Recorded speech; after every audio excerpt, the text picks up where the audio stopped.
not only Christian-Muslim relationships, I will touch on them.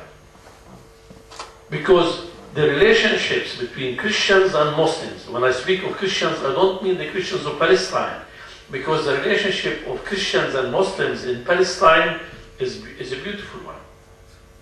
Don't listen to what they tell you about persecution of Muslims to Christians.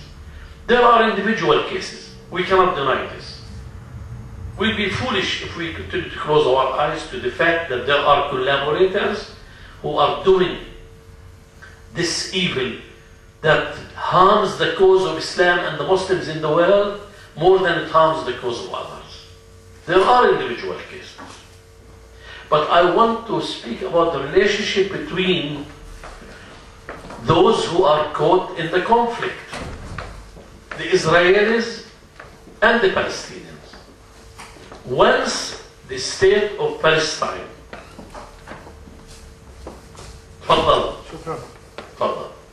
تفضل شيخنا.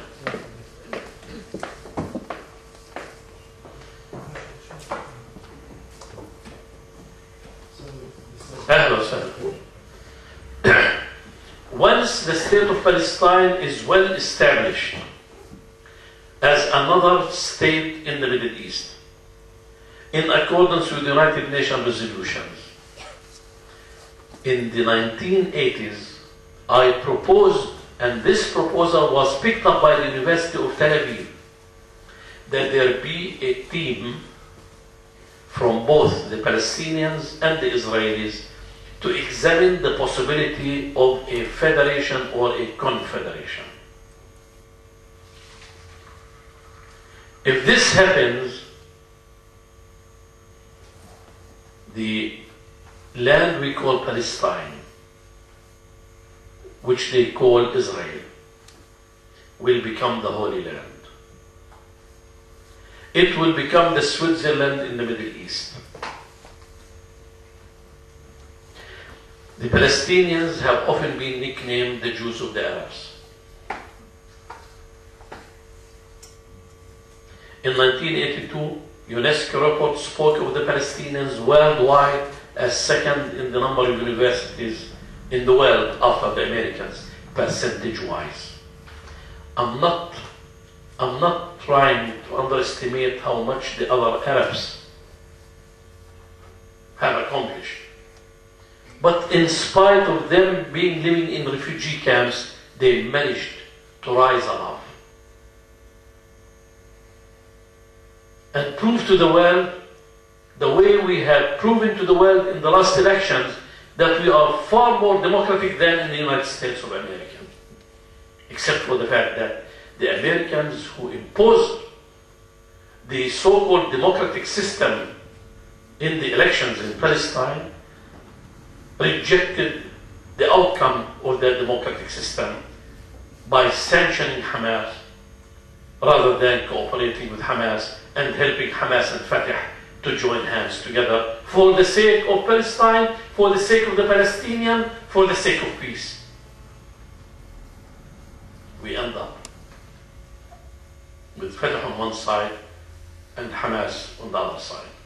I, as an Arab Palestinian Christian and as a bishop, when Ismail Haniyeh was elected Prime Minister, I took 3 other Christians with me and went straight to Gaza to congratulate him. And in fact, I said, Ismail, whom I knew before, it's time that we think together how best to help people appreciate what you're talking about. And I proposed to him to go from Gaza straight to Rome to meet with His Holiness the Pope, and then come to England and meet with His Grace the Archbishop of Canterbury. And you heard what the Archbishop of Canterbury spoke about Sharia law, which I thought to be timely and proper, though it did initiate a public debate in the UK and in other parts of the world. He did say it's unavoidable. But you know, the politicians and those who are secularists, they are acting very much like other politicians. And you know, politics is the art of postponing the inevitable. This is coming. Why not? I don't see any wrong in addressing it at least. So I propose that there be a team to examine the possibility of confederating, because this is the future of the human race. All of us were born where we were born.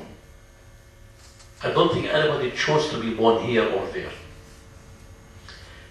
And the way forward is for mutual recognition, including recognizing the otherness that is in the other.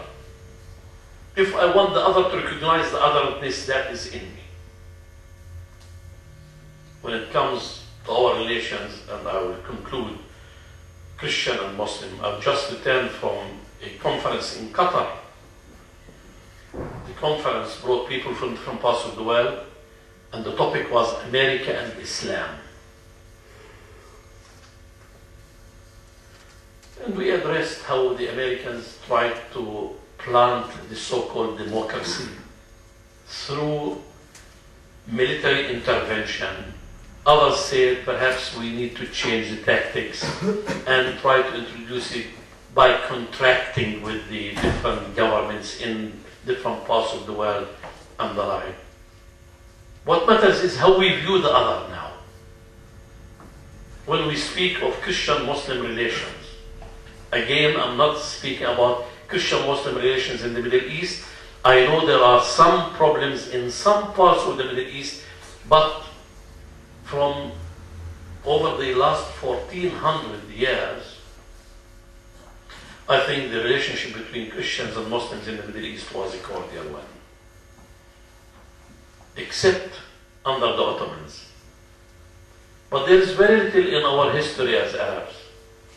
There was a little in Syria, a little in Egypt now, it's unfortunate, in Lebanon. But the relationship in Palestine was always cordial and beautiful.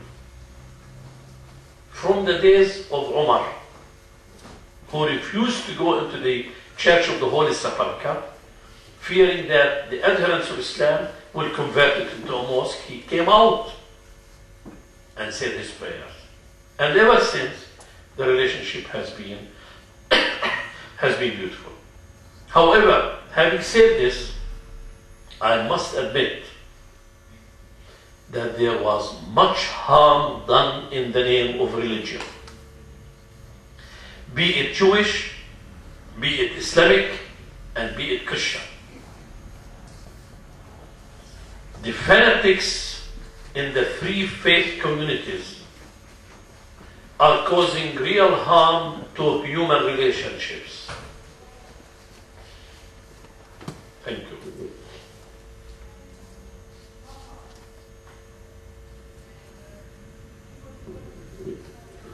Much harm, as I said, has been done in the name of religion. Religion has been used, it has been misused, and often has been abused, to the point that people got fed up with everything called religion. And to share with you a story which I love to share with people, having lived in India for 4 years, I studied there, so I'm half Indian. I love curries and the like.